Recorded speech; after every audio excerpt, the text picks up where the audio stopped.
African embassy bombing trial that occurred in New York. It was introduced there. It was confiscated and found in London. And so it's a very important piece of information related to this. So there's a lot of stuff going on around the country, especially in Florida as well. 2 homes are being searched in Florida at Vero Beach. And that also allegedly is connected to this. All right, the investigation continues, and your observation of the investigation underway continues. Mike Fetcher, we'll hear from you again. Now to Bill. Interesting stuff. We'll watch for more briefings. In the meantime, back to New York City and Aaron Brown. Aaron. Thank you. About an hour ago, I guess it was, our senior White House correspondent, John King, reported that the reason the president was delayed in coming back to Washington, flown to Louisiana, Nebraska, and ultimately back to the White House was because the Air Force One was one of the targets. The White House was one of the targets. John has continued to work that story, and he joins us again with more pieces of that part of this broad puzzle. John?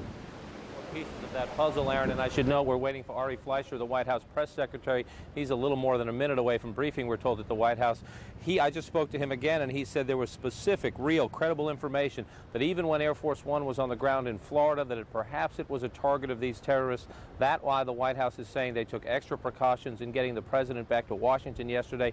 He went from Florida to Louisiana. At that time, Mr. Fleischer saying the Federal Aviation Administration still had not accounted for all of the commercial aircraft. That is why the decision was made to have the president go to another military installation in Nebraska before returning to Washington. Now, one other quick note, as we hear from Ari Fleischer here at the White House briefing, the president is in his second national security meeting of the day with the Defense Secretary, the Secretary of State, the Chairman of the Joint Chiefs of Staff. CNN told by senior administration officials they are discussing the latest developments in the investigation, and we are told by sources beginning to discuss possible U.S. options to retaliate for these terrorist strikes yesterday. Now let's go inside the briefing room where you can see the picture. They're still waiting for Ari Fleischer to come in.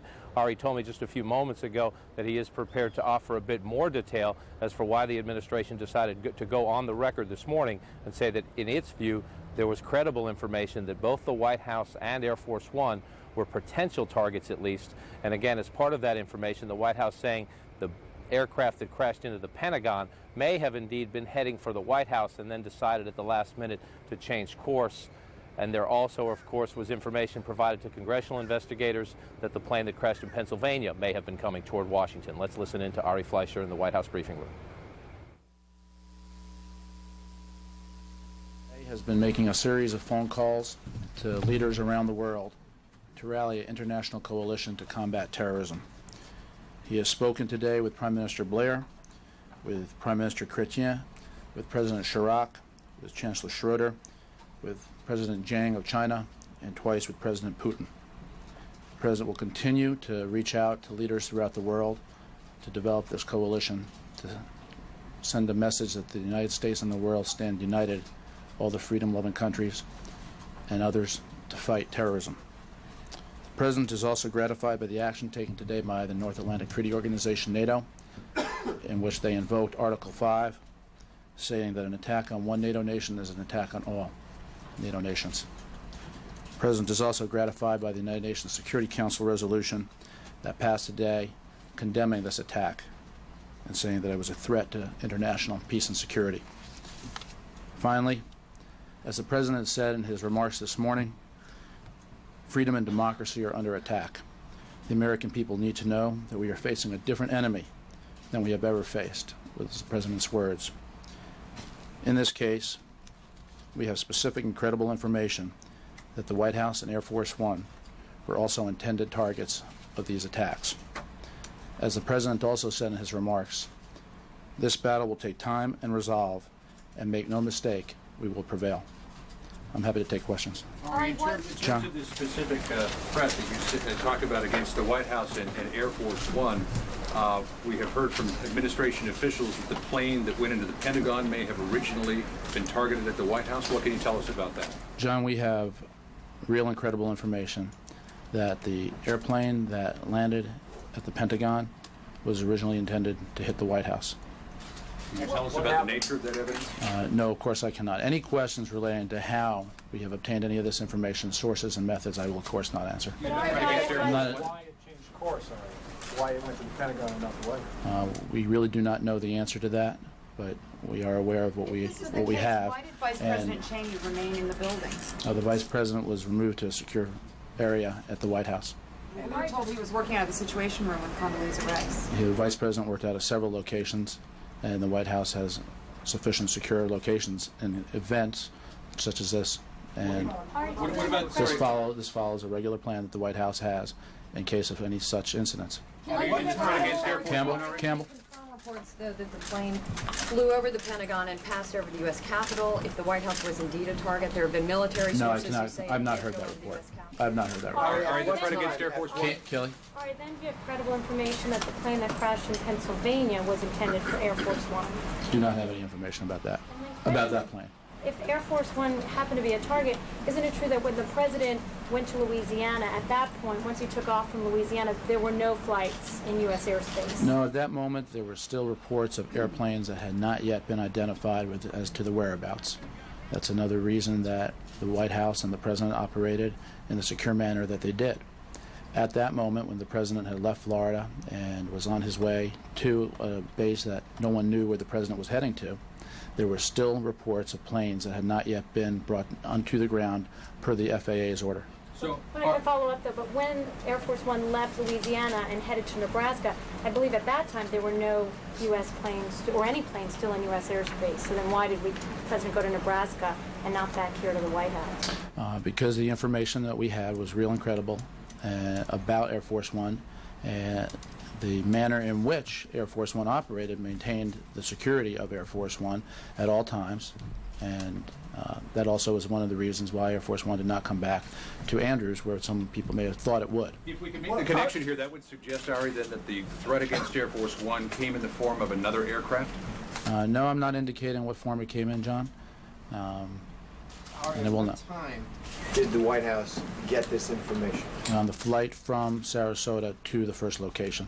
So did the evacuation of the White House come as a result of that information? That's a detail that I'm not going to get into, Terry, but all appropriate security precautions were taken. And then on the subject of rallying this international coalition, does that indicate that the president would wait or try to get the support, either operational support or political support of other nations before responding to these attacks? Well, I'm not going to indicate anything about, speculate about any type of response. You've heard what the president said, and his words speak for themselves about America's resolve. However, as I indicated in my opening statement, the president is very heartened as a result of the world reaction and the solidarity that the world is showing at all levels in so many nations toward what has happened. And the president is going to continue to talk to leaders around the world as he builds his coalition. Did the president secure the support of President Chung and President Putin in those phone calls? Let me try to give you a little more specific information on each of those phone calls.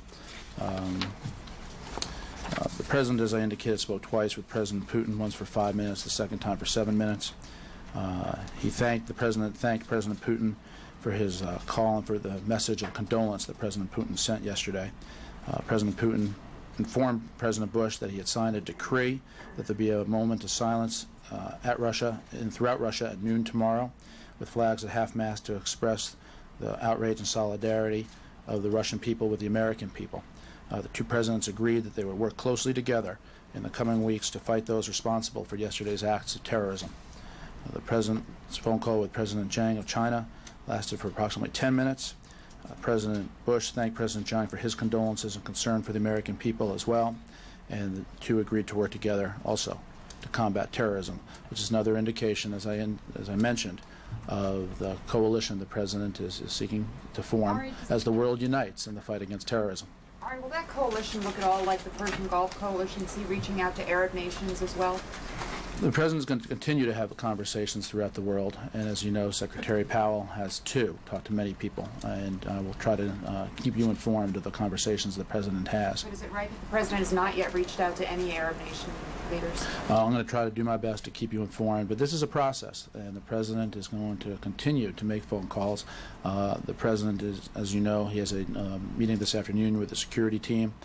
Following his meeting with the congressional leaders late this morning, the president had lunch with the vice president. He made additional phone calls. He has a meeting with the security team today, and we're going to keep you informed of all the information we can about the president's phone calls and activities. Terry and Jim. Given the scale and the level of killing in these attacks yesterday, can the president assure the American people that the response will be commensurate with that? Terry, I'm just not going to speculate about the response. You have what the president said about how the United States will prevail. But I'm not going to go beyond that. I'm not going to speculate. And I leave it at that. Can you say how close the U.S. is to knowing who is responsible for the attacks? The United States is in the process of gathering all the facts about this matter. The full resources of the federal government at all levels have been dedicated to this, and we will continue to gather those facts and ascertain all the information available. Has there been at least early consideration of possible U.S. responses, or is the U.S. government not at that point yet? Again, I'm not going to speculate on that. Jim? Yeah, what is the practical effect of invoking Article 5 of NATO that it's an attack against the entire alliance? It is a message of solidarity with NATO, and I'm not going to go beyond that in terms of anything else that has a practical effect. It is highly unusual, if not unprecedented, for NATO to have taken this step. It does suggest a unified military response, though. I think it suggests a unified response, and again, anything dealing with anything military, I'm not going to speculate about. But Ari, when you talk about coalition, it implies that you're looking for some sort of tangible support from other nations, not just words of support. Is that a way to look at it? Well, this is a moment for the world to stand up to terrorism, and President Bush is very pleased with the reactions of leaders around the world. This is an opportunity for the world to stand up to terrorism, and that's how President Bush sees us. Ari, is the White House going to make an open-ended request to Congress for funding, or is there going to be a figure given to Congress? No, Keith, the President thinks it's important that this not become an open-ended request. The President, and by the way, the meeting with the congressional leaders today, bipartisan congressional leaders, was a very important and stirring meeting of patriotism. The outpouring of support, shoulder to shoulder, regardless of anybody's political party, was wonderful, it was impressive, and it should make every American proud. The President will continue to work with Congress, but he does not think there should be an open-ended commitment. So just to follow up, is there going to be a specific request given to Congress today or tomorrow for a specific amount of funding? Yeah, we're going to work with Congress on the specifics of it, and as soon as we have something to announce, I will announce it or provide the information to you. Jim? Given NATO's decision today and the kind words from so many, or supportive words from so many foreign leaders, does the President feel that at this point he has the international support he needs if he decides to strike, if he decides to strike? Again, I understand that you're trying to determine what may or may not come next, but it is just an area that I'm not going to speculate about, and I'm sure you can appreciate the reason why. Can I just go back to the threat on Air Force One? I mean, at the time the 4 planes were hijacked, the President was in Florida. If you have a threat to Air Force One, it seems as though you're raising an additional threat that perhaps we don't know about. I'm sorry? Raising an additional threat that you don't know about? Some other action that was going on. I mean, obviously the 4 planes that we know were hijacked, clearly, I mean, were no threat to Air Force One. There was real and credible information that came into the White House, and that is the reason why the White House, Air Force One, took the actions that it took in accordance with all existing plans. And that also included, yesterday, as those who traveled with us knew, that we were not going to indicate where Air Force One was heading to. All right, involving one of those planes, one of those 4 planes, Ari, is that where the credible threat, or can you say, are we talking about something totally different? You're asking me, in essence, what the source of information is. And I think the American people... No, how have we accounted for those 4 planes and what their targets were? Is there, which by deduction you would assume there is something else that we're talking about targeting Air Force One. Can you make that assumption? I'm not going to lead you any further as to speculating about what was the nature of the threat to Air Force One. But as I indicated, and I'll say it again, it was real, it was credible. Planes that we have accounted for. I'm just not going to speculate about the nature of it. All right, can I ask you this question? Was the President's original destination upon departure from Sarasota Andrews Air Force Base? Again, I'm just not going to get into those type of details about Air Force One's operations and its locations in this context. It was your intention to return to Washington. But suffice it to say, if people suspected that the likely location of a return of Air Force One would be to Andrews Air Force Base if the President were returning to Washington, it would be wise and in the interest of the country for Air Force One not to return to a location that would have been predictable. All the fingers are being pointed at Osama bin Laden in Afghanistan. He's being helped by or supported by Taliban and bases in Pakistan. So are we talking about now going against Afghanistan or Pakistan? And if it happened, then it is all in the name of Islam. So is it time now for the United States not to wait anymore that more innocent people will be killed in the name of... I was asked earlier about who we believe is the source of this, and I indicated that the United States continues to gather the facts about that information, and so your question presupposes the answer, and I'm not prepared to do that. Jim, Surely investigators have uncovered reams of credible information that you've chosen not to release. Why did you decide to release this information to us today, and just this information? Because just as the President said in his remarks this morning, and I'm quoting from the President, the American people need to know that we are facing a different enemy than we have ever faced. And the President, having said that, thought it was appropriate to let the American people know the lengths to which those who perpetrated these terrorist acts were prepared to go in an attack on our nation. Were there any other targets that we don't know about? These are the only ones that I'm aware of, Campbell. In terms of the President's language... Terry, and then we'll come back to John. Is the President satisfied, and should the American people be satisfied with the performance of the intelligence community in this country, given what happened yesterday? The President believes that the intelligence community and the nation's military are the best in the world. And clearly, something yesterday took place in New York that was not foreseen, that we had no specific information about. But the President's focus right now is on helping those who have the families of those who have lost their lives and those who are suffering in this tragedy, and then on taking whatever the appropriate next steps should be. Does he want to know what went wrong? Has he asked to find out where the gaps were? I think at the appropriate time the President will ask all appropriate questions, but the President is focused now on getting help to those who need help in New York, here at the Pentagon, and on to talking with his national security team about any appropriate actions. Ari, in terms of the President's statement this morning that this was an act of war, was it the realization that both the White House and Air Force One were targeted that elevated his language to talk about an act of war? Was it a threat against the head of this country that elevated it to that level? John, I think that the actions against the soil of the United States are what led the President to say that this was an act of war against the United States. But why not use the word war last night in his televised address to the nation? What changed overnight to ratchet up that rhetoric? I think that you're just going to continue to hear the President speak out on a regular basis, and the President will share his thoughts with you as his thoughts develop as a result of the conversations he has with his security team, and as he thinks this matter through in his mind and shares information with the public. How much money are you talking about in this spending request? You know, are we correct to assume it's in the billions of dollars? That's a correct assumption. And again, once we have specific information, more specific than that, I will get it to you. But the President made it clear that there should not be an open-ended commitment. We'll have as soon as the information is better developed in our conversation with the Congress. I'm going to do my best to provide it to you in specificity. Go ahead. What are you hearing from the President's financial working group about a possible timetable to reopen the markets, and how important is that to not only investors in this country but to the global economy?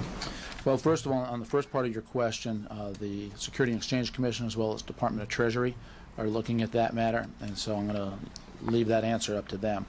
But obviously, as the President said today, that the federal government and all our agencies are conducting business, but it's not business as usual. So the President is cognizant of the fact that it's important to get as much back online as quickly as is possible, and all the agencies of the government are tasked with doing so. Given the President's language today, is there any discussion here of asking Congress for a declaration of war? You know, again, as the President said, there were acts of war that were carried out against our country, and the President will continue to work with Congress on any appropriate measures at the appropriate time. But this is also a different situation from situations our nation has faced in the past, and the president is cognizant of that. As the president indicated, in this case, as we ascertain information, we are dealing, at least at this point, with nameless, faceless people, and it is a different type of war than it was, say, when you knew the capital of the country that attacked you.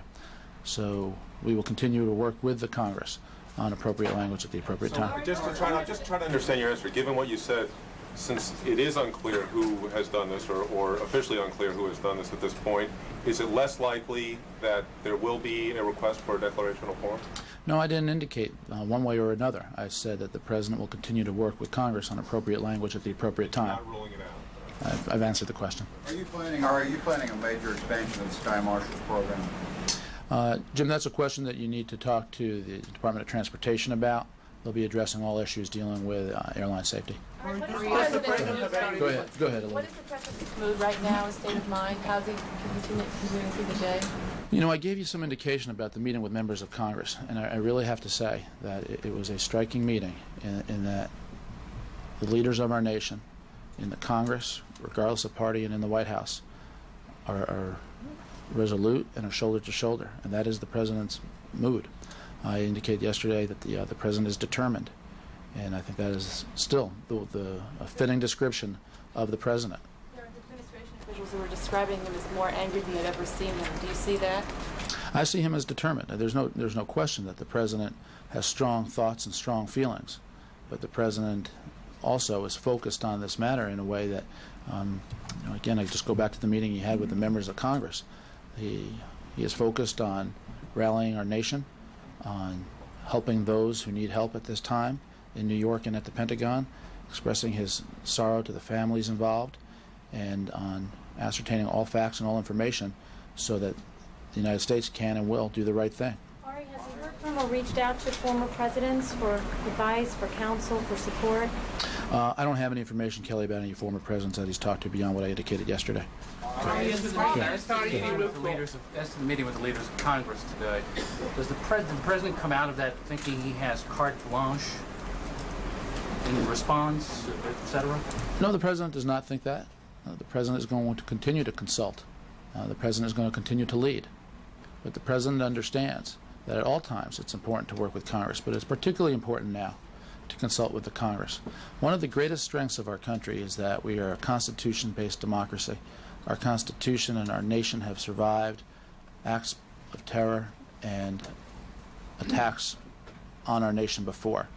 And the president knows that the strength of our nation comes from that Constitution, which gives an important role to Congress. And he will continue to consult closely with Congress and its leaders. Ron? Threat to Air Force One, are you really saying that this was an assassination plot that either went awry or was thwarted by our reaction to U.S. reaction? Well, Ron, I'm not going to speculate about that. I'm just going to share the information that I shared about what the targets were, and I think you can draw your own conclusions. In 10 days. Let me ask you about the idea of a willingness to attack those who host terrorism. Is this a change in the U.S. policy for how we treat these countries who may not have participated in the act, but may have known that these terrorists were in country? Is this a change in U.S. policy, and if so, where does it come from? Well, I don't know if this is a change or not.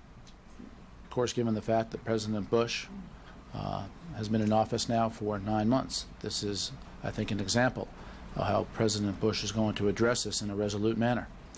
The president's words speak for themselves about what he said and why he said it, and everyone should be clear about what the president said. Ari, Go ahead. The president's outspoken about his religious faith. Can you tell us if he's had any conversations with the pastors over the course of events the last 2 days? Yeah, I have not asked him that, so I do not know. He quoted the Bible in the speech last night. Right. Is it safe to assume that We've been listening to the White House Press Secretary Ari Fleischer. Obviously, all of the questions concerning what the White House knows about the terrorist attacks yesterday in New York and at the Pentagon, the president's response to it. The president at this hour meeting with his national security team, senior administration officials telling CNN among the agenda items possible U.S. responses to this as the investigation continues.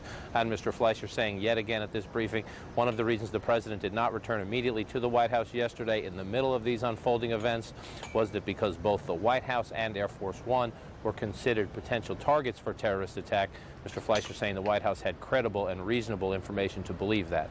Back to you now, Aaron Brown in New York. John, don't go away. Two things. It always is the case with these. What they won't say is sometimes it's interesting is what they do. Mr. Fleischer says the Pentagon plane, and I heard it without qualification, was intended to hit the White House. How do they know? Any idea? Well, he won't say how they know, but we do know from our reporting here at the White House and the fine reporting of David Enser and others on the CNN team that they have intercepted some communications. Federal authorities saying they have intercepted some communications after the attacks from associates of Osama bin Laden and this network in which they were congratulating themselves for hitting the targets.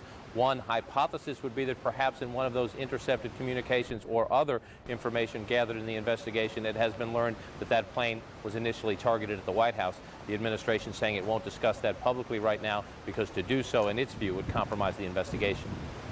And again, Ari was very careful. I think he went out there to say a specific thing. We had real, incredible evidence that the White House itself, Air Force One, were targets, and he never moved an inch beyond that, did he?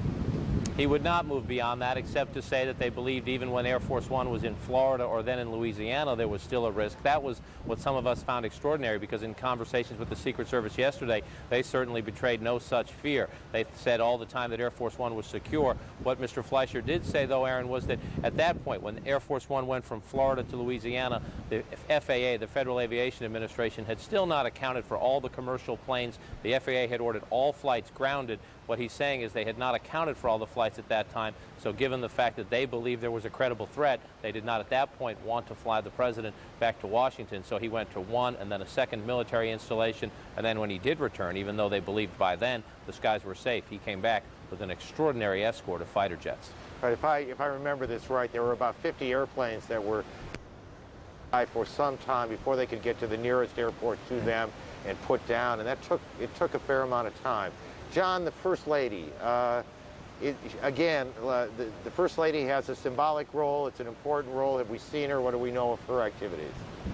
We have seen her, indeed. We have not seen... She's done two things today that are part of another track of what the White House is trying to do. Get about the relief and recovery effort, reassure the American people. For one, she stopped by a White House blood drive, a blood bank on the grounds here of the White House. Then she also left the White House campus, Aaron. She went to the Walter Reed Army Medical Center. And on her way out of that, she stopped briefly to talk to reporters, paying tributes to the doctors inside, to those injured and their families, and urging the American people to hang in there. Thankful that I had the opportunity to thank them and to wish my best to the patients. All of us now as Americans have the opportunity to show our compassion, our resilience as a country, our courage. That's what these members of the team behind me showed America yesterday when they rushed to the Pentagon to rescue people. We also know that the president himself wants to get out of the White House to visit both tragic locations, the Pentagon and the site of those tragic attacks, the World Trade Center in New York. But we're also told by administration officials the president will not go until he believes his being there would not hinder the research and recovery investigation, would not at all impede with efforts underway by law enforcement, by fire officials, rescue officials, and local officials. So it will be a day or so before we see the president go. We are told to expect him to go to the Pentagon first, and then perhaps several days down the road plan a trip up to New York. Aaron? We would suspect that if they want to make sure they don't disrupt the process and a presidential trip does that, it's going to be several days before they come here in New York. The world, John, thank you, John King, our senior White House correspondent. The world, of course, has been watching all of this unfold as you have and has been reacting to this as you have. Christiane Amanpour joins us now from London. She has been watching the world react. Christiane, good evening. Good evening, Aaron. Well, all day, really, people have been describing this as really a day that will live in infamy. The shock is growing, and it is a profound sense of shock. And really, people and nations across the world have been shaken to the very core that if the once impregnable fortress America can be attacked in this unbelievably appalling manner, they say, then which nation is safe? Now, in an unprecedented act, NATO has met today and invoked a Cold War era treaty clause that says essentially when one member is attacked, all members are attacked. Therefore, NATO saying in essence that should the United States decide that it needs to take a military response, NATO will stand full square behind the United States and help it militarily or politically. Now, amongst the United States allies around the world, particularly here in Britain, outpourings of sympathy and solidarity. People here really believing that the momentum is gathering for some kind of retaliation, some kind of attempt to, as the British Prime Minister says, defeat and eradicate these terrorists. People saying, leaders here saying, that while cool heads should prevail, while leaders should make sure that they do not act under impulse, that they should be cool, they should neither ignore the scale and the magnitude of what has happened not just to the United States, but to the entire civilized world. Flags are flown at half-staff in England and around Europe. Flowers pile up at U.S. embassies. Sympathy and especially shock are growing. In the wake of the worst terrorist attack anywhere, on a scale Western leaders say they had never even contemplated, newspapers talk of a declaration of war on America. Politicians from the world's democracies say that today everyone is American. We all agreed that this attack is an attack not only on America, but on the free and democratic world. It demands our complete and united condemnation, our determination to bring those responsible to justice. European bourses and brokers suspended trading for a minute to show respect for the dead. Un minuto di silenzio. European leaders have called emergency security meetings, and for the first time in its history, NATO has invoked its Cold War treaty that provides for all members to come to the defense of any one of its members under attack. We stand firm, we stand committed. Thank you very much. One after the other, world leaders stood up in sympathy and solidarity. President Vladimir Putin saying that Russia will observe a moment of silence on Thursday. German Chancellor Gerhard Schroeder says that Germany stands with America and everyone who's for peace and freedom around the world. The same messages came from all European capitals, from Japanese leaders and the Chinese president as well. There were sour notes sounded too. Some people in some countries said the catastrophe should be a warning to the United States.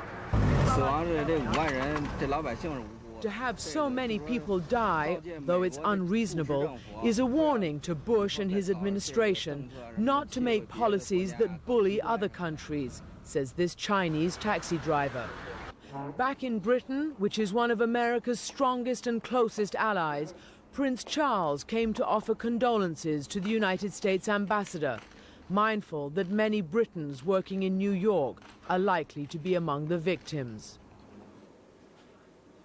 Now, in terms of other countries around the world, America's Arab allies, moderate Arab states, have also unanimously condemned the terrorism attack against the United States. The 57 Islamic nations that make up the Organization of the Islamic Conference have also condemned the attack, saying that it stands against Islam. Countries who we might not expect sympathy from, countries like Libya, who has a history of antagonism with the United States, has also expressed sympathy and support. Countries like Cuba have also done the same. There has been some isolated incidents, for instance, among some of the Palestinians in refugee camps and in parts of Israel and the occupied territories who have celebrated what happened in the United States. And there is, it has to be said, an increasingly anti-American feeling on the streets of the Arab nations, and particularly in the occupied territories, since these 11 months of the Intifada, the Palestinian uprising. But overwhelmingly, the feeling around the world has been one of support, sympathy and solidarity. Solidarity, not just for the United States, but for the values, they say, the common values that make everyone in the world a target. We are now joined by General Wesley Clark, who is in Little Rock, Arkansas. General Clark was the commander of NATO forces, and he is now a CNN military consultant. General Clark, we've been speaking about NATO invoking this clause. Can you explain to us exactly and precisely what that means and what action NATO took tonight that's so important? Well, this is the essential political action taken by the NATO members acting together to say that they stand with and will stand with the United States in taking whatever actions might become necessary to deal with this attack on the United States. So it's the precondition that will make everything else possible. Is this important in the speed with which it was done? I mean, you remember from building the coalition for Kosovo that it took a long time, relatively, to do so. Is this an important timeline that we see here? Well, I think the timeline is highly significant. Of course, this is in response to an attack on a NATO member state. It's the first time, to my knowledge, that Article 5 has ever been invoked. It's the first time we've had an attack on a NATO member state, and I think that NATO scholars and diplomats from previous eras would never have suspected that that state that would be attacked first would be the United States. And so I think that this is a very, very clear signal to those around the world that the United States is supported completely by its NATO allies. And I think that's a very powerful weapon to have in our arsenal. General Clark, this is an unprecedented attack, not just against U.S. interests and territory, but against any interest that we've seen in recorded memory. There has not been this kind of act of terrorism that anybody I talk to can remember. Does the United States have to take military action to, not in revenge, but to deter any further kind of terrorism such as this? Well, the first thing the United States has to do is determine precisely what its objectives are.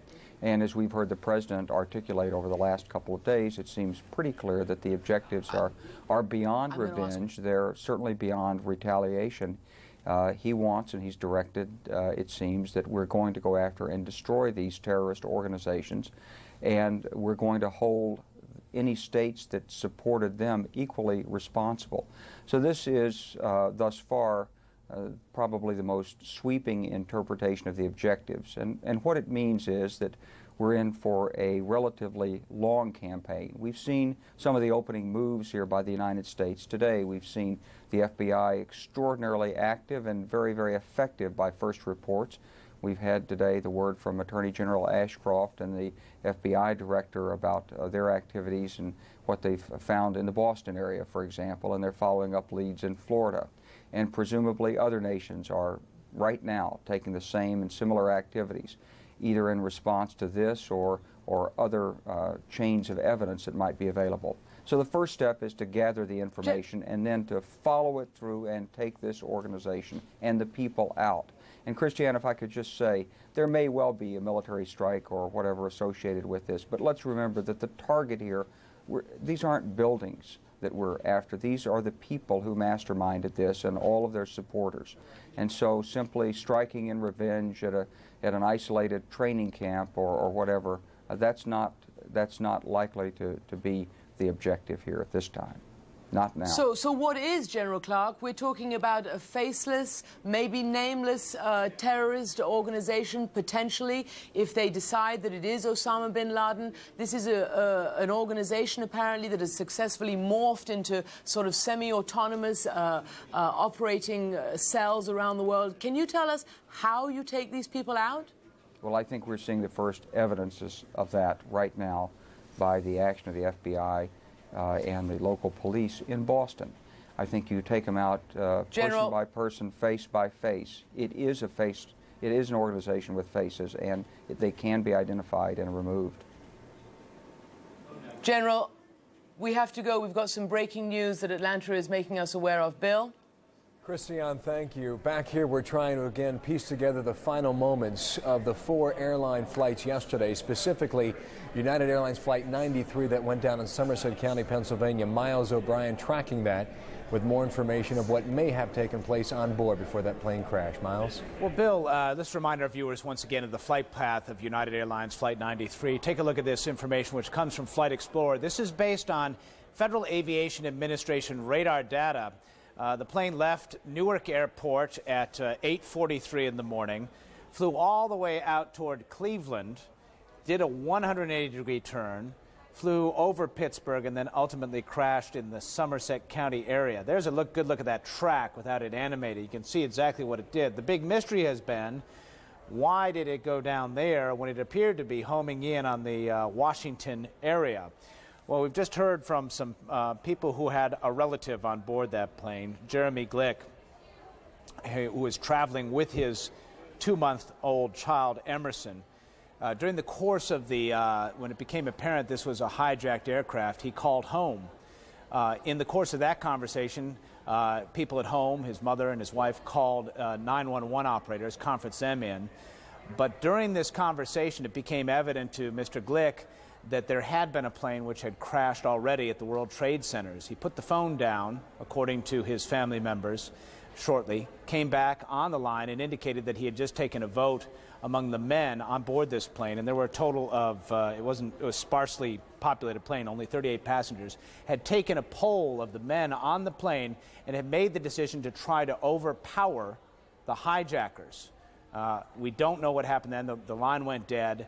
We do know that this particular flight did not make it to the Washington area. There has been some supposition that it might have been intended to strike the Capitol, perhaps. Camp David is one of the targets. We don't know that for a fact, but the fact is there was a vote, according to a member of a passenger on that flight, a vote to overpower the hijackers. Subsequent to that, that flight apparently went out of control and crashed into this rural part of Pennsylvania. Just one more piece of the puzzle here as we go through these flight paths and piece together this information.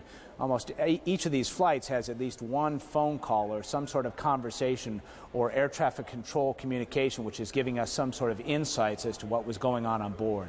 Bill? And Miles, and while we discuss this, was there any information given? The Attorney General described 3 to 6 men on each airplane. Any description given of the hijackers at that time and the number on board that plane? Well, there was a description that was given. I cannot relay it to you right now. I don't have that information. There was an indication that there were 3 hijackers on board that particular flight. We have heard that on some of the others there were 2, but in this case we heard there were 3 hijackers on the flight. And Miles, I know you're a pilot. What strikes me from yesterday, these large airplanes, 757s, 767s, the very few number of passengers on board each one.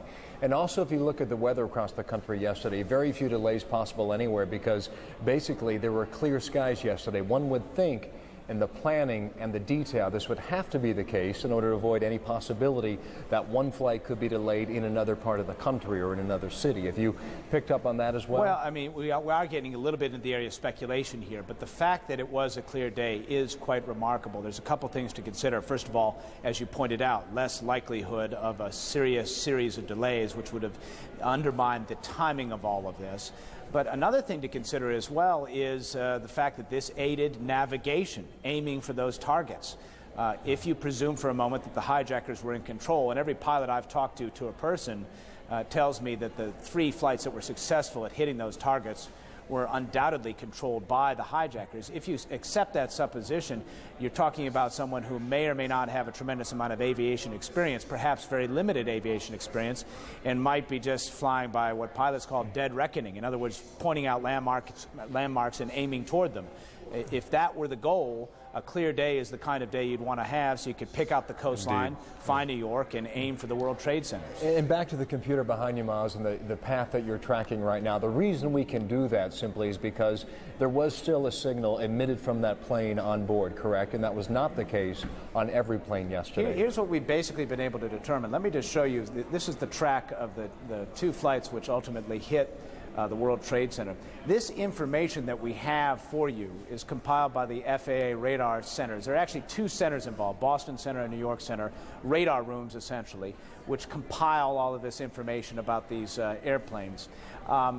We have some erroneous information about the altitudes, which it's kind of a complicated technical issue, but the bottom line is we wouldn't have that much information if a device called a transponder was not operative on these aircraft. The transponder essentially enhances the signal and allows radar systems operated by the FAA to learn a lot more about an aircraft, its altitude, its position, what sort of aircraft it is. Gives a much more fine-tuned piece of information to them. So we have that information for this for example, American Airlines Flight 11, and that's exactly the radar track. We got about a radar hit every minute or so. But the flight, which ultimately landed at the Pentagon from Dulles, took off, went somewhere for an hour and 20 minutes or so. We don't believe we have comprehensive radar tracking information on that. The supposition is that someone turned off that transponder. And if, in fact, you were a hijacker trying to engage in subterfuge, turning off that transponder, which essentially makes you more visible to FAA radars, would be something you might want to do. And Miles, just back to the computers, we watched the two lines come out of Boston, head directly south. It appeared to me, if I could see the small print correctly, the American Airlines flight was the first one we tracked. The second one out of Boston, United Airlines, went further south before banking back around over the skies of New Jersey into New York. I'm sorry, Miles, got to cut you off quickly here. Hopefully we'll come back to this in a moment. But in the meantime, to New York, Aaron Brown with more information. Aaron? Bill, thanks. That is that's just an extraordinary piece of information, a lot of it, but just highlight again that the men on board that flight, at least according to one of the passengers, took a vote and decided to try and overpower the hijackers on board. Whether they did that, whether that contributed to the crash, we don't know now. We may never know. But that's what an extraordinary moments those must have been. As we look behind us, a day and a half now since those planes crashed into the World Trade Center, you can still see the thick smoke as water continues to be poured on what was building number 7. You cannot see it. At various times we've been able to see the building. You can't see it now. This is smoke, and it is debris, it is ash, it is asbestos. It is most unpleasant and unsafe. And the truth of it is, every time we're off camera, we put these little masks on our face to protect ourselves. You've seen this sort of thing before, and we've been up here for several hours, and we are constantly being urged to put them on, and we do a little bit. Why, if you can, so they can see. Richard Kamani and Richard Roth has been down on the streets most of the day, which went up here with us about 20-some stories up. Give me a sense of what it's like down there. I mean, you can see, if you just look down as we can, that the streets are still just coated with ash. You see some people with it on them, but mostly on the cars and the vehicles, but it's like you're walking around in a hospital emergency room. I really was surprised how many people are wearing the mask. I guess one should expect this, but you see people who are just sitting, tired, people exhausted, people. Very few stores are open, very few supplies really available. And this smoke has really been of 3 colors. We had white overnight and in the early morning hours. Then it was sort of tinged with yellow, then dark. And you're really struck also as the smoke moved over our head and headed up New York's fashionable east side. Yeah. You can hear the rumble. The only noise you hear other than that lonely siren of a wailing is you hear the equipment, the excavation gear going through the building from this distance. Anyway, the wind, thank you. The wind, again, has appeared to shift a little bit, and I will selfishly say thankfully. It had been coming from the south towards us. It now seems to be drifting a bit towards the east, a bit more towards the east, and it's a little less strong than it was. An important piece of information here to pass along. Perhaps 90 minutes ago, we were hearing both from the mayor and from Moneyline anchor Lou Dobbs that it was the hope that the New York Stock Exchange would open sometime tomorrow. A lot of problems in getting the stock exchange open, but they hoped they could do that. We now have word from officials of the New York Stock Exchange, and while I'm talking, let me ask that guys back in the Bureau in New York check to see if this includes the Amex and the NASDAQ as well. Will not open until Friday at the earliest, not until Friday at the earliest for the New York Stock Exchange, and then they added Monday at the latest. So it's very possible that virtually the entire week of trading on the New York Stock Exchange, the NASDAQ and the Amex, I'm now told, will all stay closed tomorrow. They will not open at the earliest until Friday and may not open again until Monday, and how they react when they do reopen is one of those stories for another day. This is all complicated stuff. It is very complicated in Washington because this is not simply a criminal investigation. It is not simply an international and diplomatic situation. It is also for the president and his early in his term, a political situation, a political problem that has to be addressed. We use the word political in the best sense of the term. Our senior analyst, Jeff Greenfield, joins us for a few moments. Jeff, anything in particular about this situation, this president, this early in the term, that makes it particularly difficult? Yes, it is unlike anything any president has ever gone through. We've had presidents take us to war in the past. George Bush, the latest one, Franklin Roosevelt, but they took us to war against a specific identifiable enemy. We knew where the terrain was. We knew it had to be done. We've had presidents console us in a loss before, President Clinton, President Reagan with the Challenger. But those losses were nothing like the loss we are suffering now, and they were no kind of losses that subjected us to a sense of vulnerability. And moreover, you have a president who remembers that his father successfully prosecuted the Gulf War, got 90% approval ratings, but the recession that Gulf War helped cause because of fuel prices and consumer confidence helped undermine them. You put those things together, and here you have a president in the first year of his term facing an unprecedented challenge. Just stay with me on this for a second, because at first blush, what I would see is a president who will have, by and large, an enormous percentage of the country behind him, whatever he and the government decides to do. Why is that problematic? It's not problematic. Presidents always get support in the first phase of responding to a crisis. Part of the problem is when a crisis isn't resolved relatively quickly, this is not the most patient country in the world, that support gets undermined. Look what happened to Jimmy Carter with the Iran hostages. Look what happened to President Truman and the Democrats when the Korean War dragged on 2.5 years. This country does not deal with sustained long-term problems all that well. But if you look at the Carter example, the problem there, it would seem to me here, is that he seemed, to a great many Americans at least, to be impotent to do anything. If this president responds in some way, and whether it is totally effective or not, but responds, appears to be doing something, doesn't that mitigate any downside there?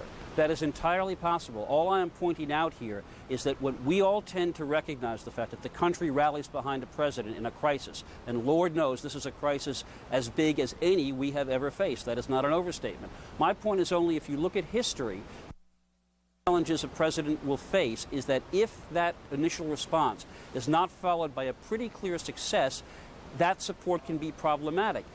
And we've all been pointing out, you and your colleagues have all been pointing out how difficult it is, unlike the Iraqi invasion of Kuwait or the North Korean invasion of the South, to identify exactly where to strike and how to do it. And my only point is to keep in mind, even at this early phase, simply to point out the difficulty that George W. Bush faces in dealing with a crisis this significant, this horrendous, and look at history, and it teaches you that a president cannot rely long-term on the unified support of Americans if he does not produce success. And just to button it up, Jeff, even in this sort of situation, it's hard to know what success is. Very good point. It's just difficult to know. Exactly. Jeff, thanks. Senior analyst Jeff Greenfield with us now. Back to Atlanta, Bill Hemmer. Aaron, thank you. Listening to Norm Mineta, the Secretary of Transportation, he has said up to this point, and I want to paraphrase his words, the airports in America have been reopened on a limited basis. The effort is to get passengers to continue their flights in order to get them to their original destination. There are strict security measures that will be implemented, and for the airlines involved, there's going to be a severe effort involved here to try and reposition the aircraft that have been mumbled and jumbled throughout America throughout the day yesterday, and they will continue to assess the threats on an ongoing basis. Norm Mineta now speaking in Washington. Passengers will be allowed to proceed past airport screeners to catch their flights, and all vehicles near airport terminals will be monitored more closely. I know that all Americans want us to move as quickly and prudently as possible to return our national airspace system to normal, and we will, as soon as we can do so safely. In addition, I have the following announcements to make concerning other major transportation modes and venues.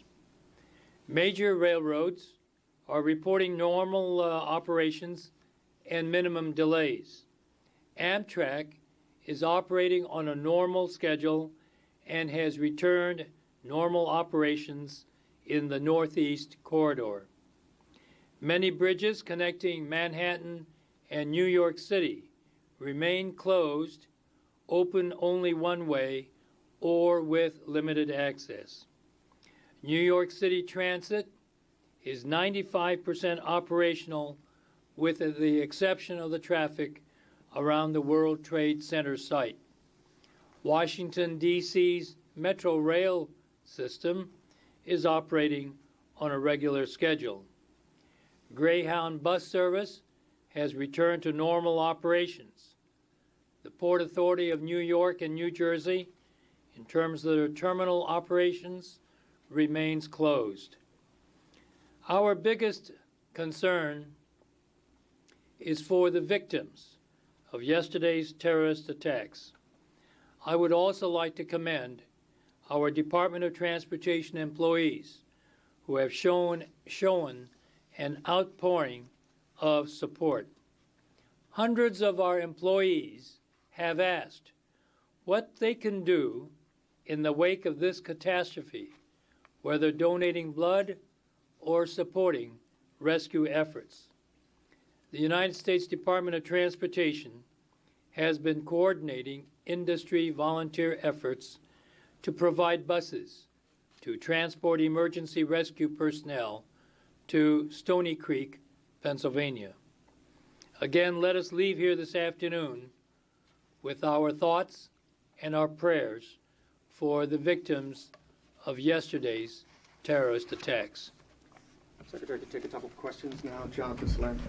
Both the General Accounting Office and the Office of Inspector General said that part of the problem with secured airports are the low-paid, high-turnover screeners. What's being done to improve the screening of passengers before they board the planes?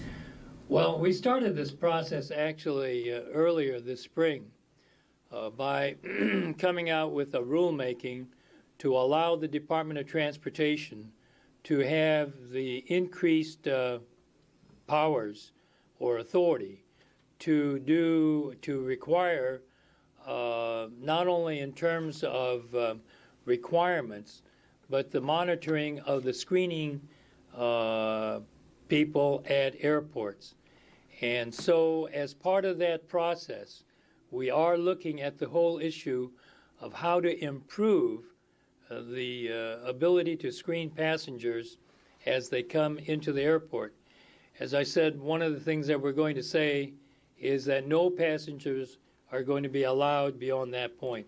So they will only be screening passengers from now on. The second part of it is, how do we make sure the ability of those folks and what they're doing in terms of screening passengers is increased?